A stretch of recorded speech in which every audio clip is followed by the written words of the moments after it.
Iran అమెరికాల మధ్య యుద్ధం ఇప్పట్లో ముగిసేటట్లు కనిపించడలేదు. ప్రస్తుతం కాల్పుల విరమణ ఒప్పందానికి సంబంధించి అమల్లో ఉన్నప్పటికీ ఇరు దేశాల మధ్య విభేదాలు మాత్రం తగ్గడం లేదు.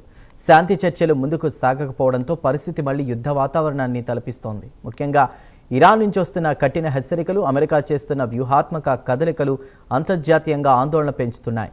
ఇరాన్పై మరోసారి సైనిక చర్యలు చేపట్టాల్సిన పరిస్థితి వస్తే కాంగ్రెస్ అనుమతి ప్రక్రియ పూర్తయ్యేలోపే ముందుకు వెళ్లేందుకు అమెరికా కొత్త వ్యూహాలు సిద్ధం చేస్తున్నట్లు సమాచారం. ఈ నేపథ్యంలో ఆపరేషన్ స్లెడ్జ్ హ్యామర్ పేరుతో కూడా కొత్త సైనిక ప్రణాళికలను పరిశీలిస్తున్నట్లు అంతర్జాతీయ మీడియా కథనాలు చెబుతున్నాయి.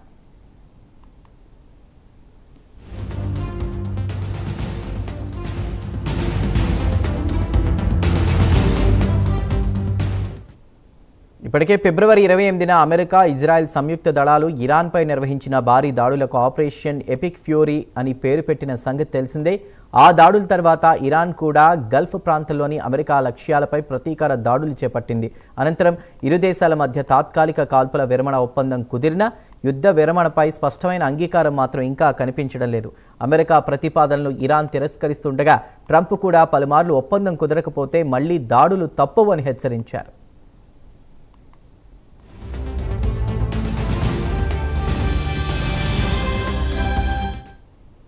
ఈ పరిస్థితుల్లోనే స్లెడ్జ్ హ్యామర్ అనే పేరుతో కొత్త ఆపరేషన్ను ప్రారంభించే అవకాశాలపై చర్చ జరుగుతున్నట్లు తెలుస్తోంది. ఈ పేరు మార్పు వల్ల కొత్త సైనిక చర్యగా పరిగణించే అవకాశం ఉండడంతో అమెరికా ప్రభుత్వానికి మరో 60 రోజుల సమయం లభించవచ్చన్న విశ్లేషణలు వినిపిస్తున్నాయి.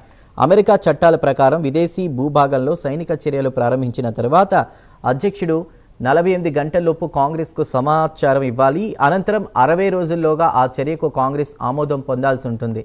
స్లెడ్జ్ హ్యామర్ అనే పదానికి సైనిక రంగంలో ప్రత్యేక ప్రాధాన్యత ఉంది.